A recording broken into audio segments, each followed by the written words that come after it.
Tej Kumar Singh and today I am going to continue the living world lecture 5। अब तक हम लोगों ने 4 लेक्चर कंप्लीट कर लिए थे, है ना। ये 5वां लेक्चर है जिसमें कि हम लोग टेक्सोनोमिक कैटेगरी के बारे में बात करेंगे। अब तक हम लोगों ने नोमेनक्लेचर के बारे में बात कर लिया, कैरेक्टर के बारे में बात कर लिया, है ना। तो इन सब चीज़ों के बारे में बात करने के बाद हम लोग को थोड़ा सा क्लासिफिकेशन का आइडिया हो गया कि कैसे क्या नोमेनक्लेचर क्या होता है, क्लासिफिकेशन क्या होता है, कैरेक्टराइजेशन क्या होता है ना, आइडेंटिफिकेशन क्या होता है, बाइनोमियल नोमेनक्लेचर कैसे करते हैं, ट्राइनोमियल नोमेनक्लेचर कैसे करते हैं। इसका कुछ बेसिक आइडिया होगा, हमें बेसिक ही जानना है नीट लेवल पर, है ना। पीएचडी नहीं करना है। तो यहाँ तक आप लोग को समझ में आ गया। अब हम लोग शुरू करते हैं टेक्सोनोमिक कैटेगरी के बारे में, है ना।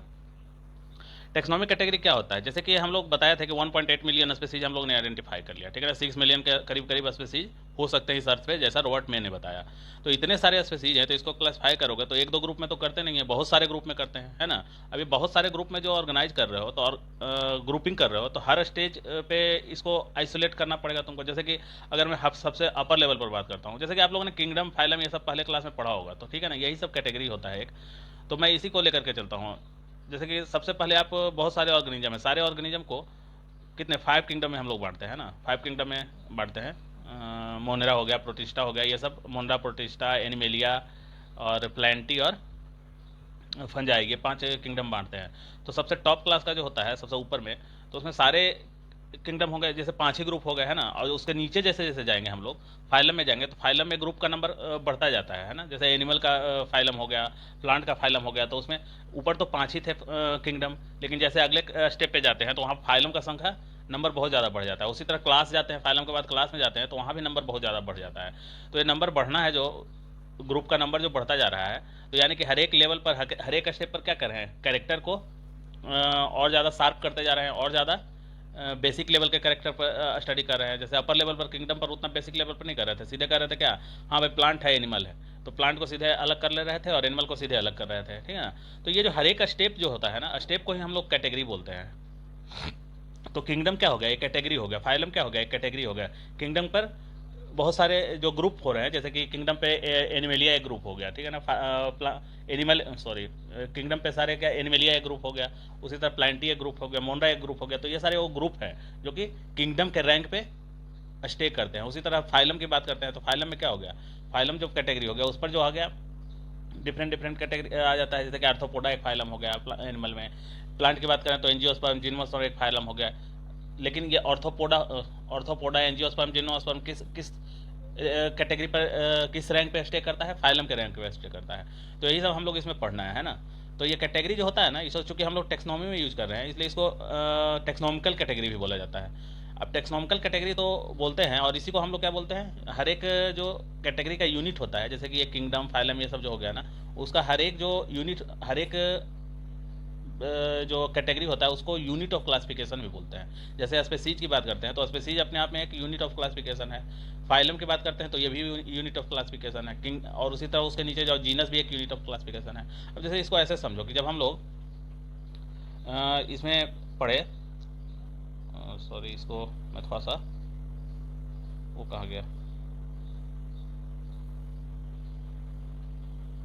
ये ले लेता हूँ, ब्रश ले लेता हूँ, पेन ले लेता हूँ। हाँ जैसे देखो, ये हो गया यूनिट ऑफ क्लासिफिकेशन, इसको बोलते हैं। अब इतना कर लेते हैं। तो जैसे कि हम लोगों ने पहले टाइम के बारे में मैं लेकर चलता हूँ। टाइम को हम लोग क्या बोलते हैं, टाइम के बहुत सारे यूनिट होते हैं। जैसे सेकंड उसका यूनिट हो गया, मिनट उसका यूनिट हो गया, उसी तरह आगे जाओ डे हो गया, वीक हो गया, या फिर ईयर हो गया। तो जैसे जैसे अपर लेवल पर जाते हैं ना, तो टाइम का ड्यूरेशन क्या हो रहा है, बढ़ता जा रहा है। उसी तरह एक कैटेगरी जो होता है, कैटेगरी में भी नंबर ऑफ ऑर्गेनिज्म बढ़ता जाता है। जैसे नीचे लेवल, स्पीसीज लेवल से किंगडम लेवल पर जाते हैं तो नंबर ऑफ ऑर्गेनिज्म बढ़ता जाता है। अब यहाँ पर कैटेगरी और टेक्जोन दो टर्म है, इसको समझना जरूरी है, क्योंकि ये डिफरेंस इसको समझ लेते हैं हम लोग, है ना।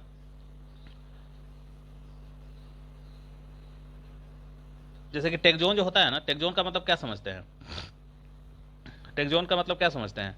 जैसे कि कैटेगरी की तो बात कर दी है, तो कैटेगरी क्या हो गया, एक रैंक को हम लोग डिटरमाइन करते हैं। जैसे किंगडम एक रैंक है, फाइलम एक रैंक है, तो कैटेगरी। लेकिन टेक्जोन क्या होता है कि जैसे कि group of organism which share same common feature, ठीक है ना, विच शेयर सम कॉमन फीचर। अब इसका मतलब क्या हुआ कि जैसे देखो, हम बोलते हैं एंजियोस्पर्म एक टेक्जोन है, ठीक है ना, एंजियोस्पर्म एक टेक्जोन है तो फाइलम, जो कि फाइलम लेवल के रैंक पर स्टे करता है ना, स्टैंड करता है। तो एंजियोस्पर्म में क्या होता है कि एंजियोस्पर्म में वो सारे प्लांट को हम लोग रखते हैं जिसमें कि फ्लावरिंग होता है ना, फ्लावरिंग प्लांट इसको बोलते हैं। और उसी तरह दूसरा इंसेक्ट है। इंसेक्ट जो है ना, इसको भी क्या करते हैं, एक टैक्सोन हो गया। तो इंसेक्ट को किस कैटेगरी के रैंक पे रखते हैं, क्लास के रैंक पे रखते हैं, ठीक है ना। लेकिन इंसेक्ट में जब हम ऑर्थोपोडा की बात करते हैं तो ऑर्थोपोडा एक फाइलम है, लेकिन उसको भी फाइलम के रैंक पे रखते हैं। लेकिन ऑर्थोपोडा एक क्या है, टेक्सोन है, जिसमें कि जो कि किस लेवल पर प्रेजेंट है, फाइलम के लेवल पर प्रेजेंट है। यानी कि फाइलम उसका रैंक हो गया, ऑर्थोपोडा क्या हो गया, टेक्सोन हो गया। उसी तरह इंसेक्ट भी क्या हो गया, एक टेक्सोन हो गया, लेकिन इसका रैंक क्या हो गया, क्लास लेवल हो गया। लेकिन इंसेक्टा को हम किस में रखते हैं, ऑर्थोपोडा में ही रखते हैं। आई होप समझ में आ रही होगी बात।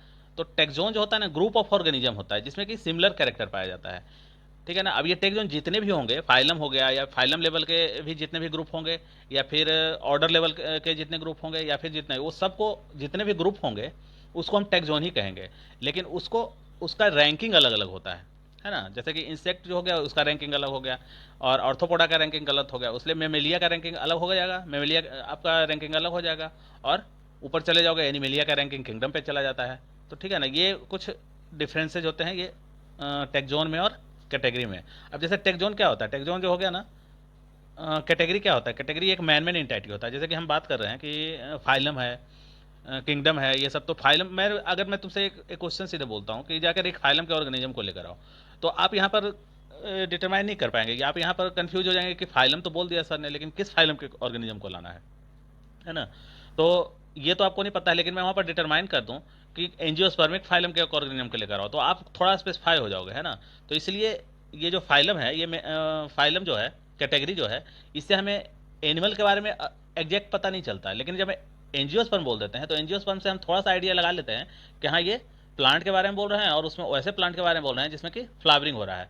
लेकिन एक्चुअल एंजियोस्पर्म से भी आपको एग्जैक्ट किस ऑर्गेनिज्म को लाना है ये पता नहीं है। एंजियोस्पर्म में भी जाकर के आप बहुत सारे ऑर्गेनिज्म है, किसको लाने हैं, तो वहाँ पर हम आपको किस लेवल पर जाना होगा, वहाँ पर आपको स्पेसीज लेवल पर जाना होगा, सबसे लोएस्ट रैंक पर जाना होगा। अब स्पेसीज लेवल की बात करते हैं, जैसे कि हम लोग मान लो कि स्पेसीज बोलते हैं ह्यूमन स्पेसीज को, ठीक है ना। स्पेसीज होमोसेपियंस को लाना है तो होमोसेपियंस को आप ला सकते हो, लेकिन आपको बोल देंगे कि जाओ एनिमल को लेकर आओ, तो एनिमल को किस एनिमल को लाना है ये नहीं पता है, ठीक है ना। आप किसी भी एलिमेंट को लेकर जाओ, वहाँ पर स्पेसिफिकेशन नहीं हो रहा है। तो यही दोनों में डिफरेंस है कि कैटेगरी जो होता है किसी ऑर्गेनिज्म को रिप्रेजेंट नहीं करता है, ठीक है ना, ये सिर्फ रैंक को रिप्रेजेंट करता है। और एक मैनमेड एंटिटी है, इसको नेचर ने नहीं बनाया है, आपने इसको रैंकिंग दिया है। जैसे कि रैंकिंग दिया है, जैसे डिवीजन, फाइलम, क्लास, ये सब क्या हो गया, कैटेगरी हो गया। उसी तरह क्या है, टेक्सोन जो है ये मैनमेड, जो नाम जो आपने दिया है वो तो मैनमेड दिया है, लेकिन उसमें जो ऑर्गेनिज्म है वो क्या है, नेचुरल है। तो जैसे एंजियोस्पर्म हो गया, अर्थोपोडा हो गया, ये हो गया, ठीक है ना। तो ये दोनों में बेसिक डिफरेंस होता है। अब मैं बात करता हूँ कि ये टेक्सोनोमिक कैटेगरी को सबसे पहले किसने दिया था, है ना। कंसेप्ट जो दिया था टेक्सोनोमिक कैटेगरी को, लिनियस ने दिया था सबसे पहले। और लिनियस ने ही ये 4 कैटेगरी दिए थे, 5 कैटेगरी दिए थे, class, order, genus, species and variety. ये 5 कैटेगरी को लिनियस ने बताया था, ठीक है ना। बाद में क्या हुआ था कि वेराइटी को हटा दिया गया था, डिलीट कर दिया गया था, उसकी जगह पे किंगडम, फाइलम और फैमिली पे को ऐड कर दिया गया था। डिफरेंट बायोलॉजिस्ट ने आगे फर्दर रिसर्च किया और उसकी जगह पे किंगडम, फाइलम और फैमिली को ऐड कर दिया गया था। अब ये जो कैटेगरी होता है 3 तरह के होते हैं कैटेगरी को, जैसे ऑब्लिगेट कैटेगरी है, इंटरमीडिएट कैटेगरी है और इंटर स्पेसिफिक कैटेगरी हो गया। तो ये ऑब्लिगेट कैटेगरी वो कैटेगरी होता है ना जिसको आपको यूज करना है, किसी ऑर्गेनिज्म का क्लासिफिकेशन करना है, तो उसमें ये 7 जो ऑब्लिगेट कैटेगरी है, इतना तो आपको बताना ही पड़ेगा उसको, उसके बारे में, ठीक है ना। IUCN के पास अब जब डाटा देना है तो इतना तो आपको बताना ही पड़ेगा कि किस ऑर्गेनिज्म के किंगडम के वो ऑर्गेनिज्म है, कौन सा उसका फाइलम है, क्लास उसका क्या है, ऑर्डर क्या है, फैमिली, जीनस और स्पीसीज क्या है। तो ठीक है ना, ये इसी को हम लोग ऑब्लिगेट कैटेगरी बोलते हैं। लेकिन अगर ये जो 7 कैरेक्टर तो मान लो आपने पता कर लिया है ना, लेकिन अगर इसके बीच में किसी फर्दर इसके बीच में कोई कैटेगरी बनाते हैं आप लोग, फर्दर कैटेगरी, अगर इसको सब कैटेगरी बनाते हैं, जैसे कि सब क्लास हो गया, या फिर सुपरा क्लास हो गया, या सब ऑर्डर हो गया, सुपरा ऑर्डर हो गया, तो ये सब अगर हो गया तो इसके बीच में जो भी कैटेगरी यूज करेंगे ना उसको हम लोग बोलते हैं इंटरमीडिएट कैटेगरी, है ना। इसके बीच में कोई अगर यूज किया तो फर्दर क्लासिफिकेशन के लिए। लेकिन ये तो बेसिक क्लासिफिकेशन इतना करना ही है, इसके बाद भी अगर इसमें फर्दर क्लासिफिकेशन करना है ऑर्गेनिज्म को, तो उस जो कैटेगरी को वहाँ पर जो कैटेगरी देंगे उसको हम लोग क्या कहेंगे, इंटरमीडिएट कैटेगरी। समझ में आ गया, जैसे कि सब ऑर्डर हो गया, सुपरा ऑर्डर हो गया, ये सब। उसी तरह एक होता है इंटर स्पेसिफिक कैटेगरी, है ना। इंटर स्पेसिफिक कैटेगरी क्या हो गया कि अगर देखो क्लासिफिकेशन का सबसे बेसिक यूनिट क्या होता है, लास्ट यूनिट क्या यही हो गया, स्पेसीज हो गया। लेकिन स्पेसीज पर आपको होमोसेपियंस है ये पता चल जाता है ना कि ये होमोसेपियंस है, तो आपको ह्यूमन के बारे में पता चल गया। लेकिन उससे नीचे की कैटेगरी अगर हम लोग देख लेते हैं, अगर स्पेसीज पे भी आपको पता नहीं चला, जैसे कि ब्रेसिका ओलिरेसिया हो गया है ना। ब्रेसिका ओलिरेसिया के 3 वेराइटी हैं। ब्रेसिका ओलिरेसिया कैपिटाटा हो गया, और ब्रेसिका ओलिरेसिया एक हो गया क्या, कोलार्पा हो गया, ठीक है ना, और कॉलिप्टरस हो गया एक ब्रेसिका ओलिरेसिया कॉलिप्टरस हो गया। तो ये 3 जो कैटेगरी है, एक मिनट, कॉलिप्टरस बोलते हैं ना ब्रेसिका ओलिरेसिया, सॉरी, हाँ, ये 3 जो है ना, ब्रेसिका ओलिरेसिया बोट्राइटिस है, ब्रेसिका ओलिरेसिया कैपिटाटा और ब्रेसिका ओलिरेसिया कोलोर्पा, है ना। तो यहाँ पर क्या हो गया ना कि फर्दर बोट्राइटिस हो गया, कैपिटाटा हो गया, कोलोर्पा, ये तीनों जो हो गए ना अलग अलग वेराइटी हो गया। यानी कि टेक्सोनॉमिकली देखा जाए तो ये तीनों क्या है, अलग अलग वेराइटी हो जाते हैं, सिंगल वेराइटी होते हैं। अगर ब्रेसिका ओलिरेसिया ब्रेसिका, तो इसमें 3 वेराइटी आते हैं, एक कैबेज हो गया, एक कॉलीफ्लावर हो गया, और एक गांठ गोभी जो जिसको बोलते हैं नो, तो वो हो गया, तीनों हो गया ना। तो इसके वेराइटी तो अलग अलग हो गए अब, लेकिन इसके 3 वेराइटी कौन हो गए, बोट्राइटिस हो गया, कैपिटाटा हो गया, कोलोर्पा हो गया। यानी कि स्पेसीज से नीचे लेवल पर हम फर्दर इसको अगर कर रहे हैं, डिवाइड कर रहे हैं, क्लासीफाई कर रहे हैं, तो उसको हम लोग, और वहाँ पर जो यूज कर रहे हैं वर्ड, तो उसको हम लोग क्या बोलते हैं, इंटर स्पेसिफिक क्लासिफिकेशन, ठीक है ना, inter specific category, sorry, inter specific category बोलते हैं। तो ये 3 टाइप के आपको कैटेगरी हो गया। अब मैं बात करता हूँ कुछ सफिक्स जो यूज करते हैं डिफरेंट कैटेगरी में, जैसे कि फाइलम के लिए ना प्लांट में फाइटा का यूज करते हैं, है ना।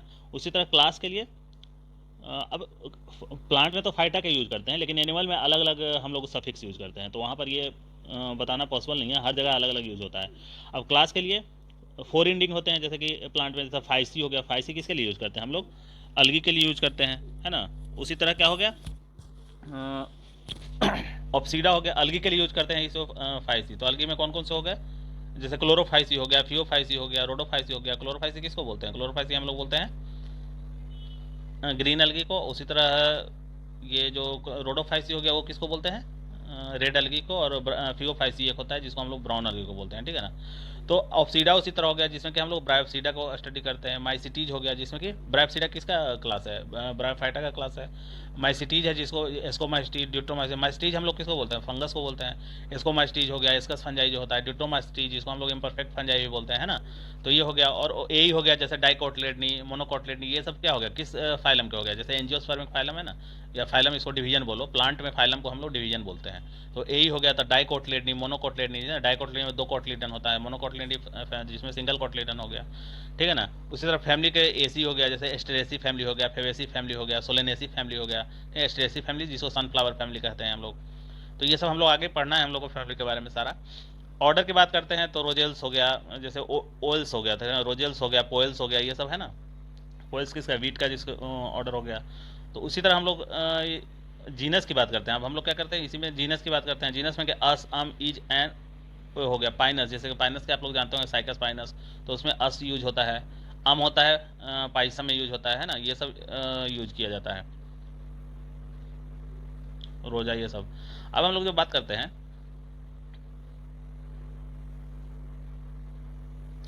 जीनस में तो यूज किया है, लेकिन स्पेसीज में सफिक्स को यूज नहीं किया जाता है ना। स्पेसीज लेवल पर सफिक्स को ना स्पेसीज लेवल पर किया जाता है, ना ही किंगडम लेवल पर किया जाता है। अब मैं बात करता हूँ टेक्सोनॉमिकल हेरार्की की। अब ये तो इतना तो पढ़ ही लिए थे। टेक्सोनॉमिकल हेरार्की में 2 ये देख लेते हैं। हेरार्की किसको बोलते हैं, क्रम के अनुसार किसी चीज़ को अरेंज करना, ठीक है ना। जैसे किसी ऑर्गेनाइजेशन में है तो कोई बड़ा एम्प्लॉय है ना, जैसे वाइस प्रेसिडेंट होता है, प्रेसिडेंट हो गया, प्रेसिडेंट से वाइस प्रेसिडेंट हो गया, उसके नीचे फिर आ जाता है मैनेजर आ गया, उसके नीचे फिर एग्जीक्यूटिव आ गया। इस तरह से एक रैंक बनता है, जैसे टॉप से रैंक से लोअर रैंक का। उसी तरह टेक्सोनॉमिकल कैटेगरी को भी ना हम हेरार्की के फॉर्म में अरेंज करते हैं। आप किसी को कहीं नहीं, जैसे कि किंगडम को नीचे और कहीं नहीं रख सकते। किंगडम को क्या है, सबसे टॉप रैंक है, सबसे ज़्यादा एनिमल है, और सबसे ज़्यादा एनिमल इसमें प्रेजेंट है, तो इसमें इसको किंगडम में रखते हैं। उसके बाद फाइलम आता है, उसका क्लास आता है, ऑर्डर आता है, और फाइनली क्या होता है, नीचे स्पीसीज आता है। तो ऊपर से नीचे जैसे जैसे जाते हैं ना, तो नंबर ऑफ स्पीसीज घटता जाए, नंबर ऑफ ऑर्गेनिज्म घटता जाता है। लेकिन जैसे जैसे नीचे से ऊपर जाते हैं तो नंबर ऑफ ऑर्गेनिज्म बढ़ता जाता है। लेकिन एक और यहाँ पर प्रॉब्लम है, जैसे जैसे नीचे जाते हैं ना, तो वहाँ पर तो सिमिलरिटी तो बढ़ता जाता है,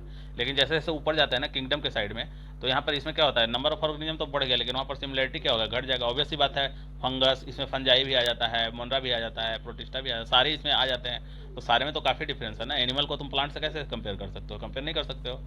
तो ये काफ़ी डिफरेंस होता है। अब देखो यहाँ पर 2 हायरार्की दे रखा है, 2 प्लांट के बारे में बता रखा है। वीट में, मैंगो में, एनसीईआरटी में ये सारा दे रखा है, उसी से मैंने भी लिया है। तो इसमें देख लेना, एनसीईआरटी में एक चार्ट दे रखा है, हॉर्स फ्लाई, बीट, मैंगो, ये सब के बारे में उसमें सारा बता रहा है, उसको आप देख करके उसको याद कर लेना। याद कर करना तो 4-5 बार लिख लोगे, वो अपने आप मेमोराइज हो जाएगा। तो ये वीट का जैसे प्लांटी हो गया, प्लांटी हो गया, इसमें आ जाता है एंजियोस्पर्म, इसका दोनों का डिवीजन है, ठीक है ना। और मोनोकॉटलीडन में वीट होता है, डाइकॉटलीडन, पोएल्स इसका ऑर्डर है, इसका सेपेंडल्स है। अब यहाँ पर क्वेश्चन क्या पूछता है ना, अब ये सीधा सीधे ऐसे क्वेश्चन पूछेगा, सेपेंडल्स बोल देगा। सेपेंडल्स किसको बिलोंग करता है, फैमिली को बिलोंग करता है, क्लास को बिलोंग करता है, ऑर्डर को बिलोंग करता है। तो यहाँ पर किसको सेपेंडल्स किसको बिलोंग कर रहा है, ऑर्डर को बिलोंग कर रहा है, ठीक है ना। उसी तरह कुछ भी दे देता है, सेपेंडल्स दे देगा, यहाँ पर पोएसी दे देगा, पोएसी दे देगा। तो अगर अभी ये सफिक्स आपको पता है तो आप बता लो कि हाँ भाई ये फैमिली से बिलोंग कर रहा है। तो इस टाइप के इसमें क्वेश्चन पूछते हैं, और ये क्वेश्चन आया हुआ है 2-3 बार मैंने देखा है डिफरेंट एग्जाम में। अब मैं बात करता हूँ हायरार्की की, पता चल गई आप लोग को। अब अगले क्लास में मैं स्पीसीज शुरू करूंगा। अभी तक मैं यहाँ टेक्सोनॉमिकल हायरार्की तक बता दिया। अगले क्लास में मैं जितने भी इसमें स्पीसीज, जीनस, ये सब होते हैं ना, सबको एक एक करके मैं थोड़ा सा डिस्क्राइब कर दूंगा, ठीक है ना। तब तक के लिए अब रहने देते हैं इतना ही आज। Thank you very much.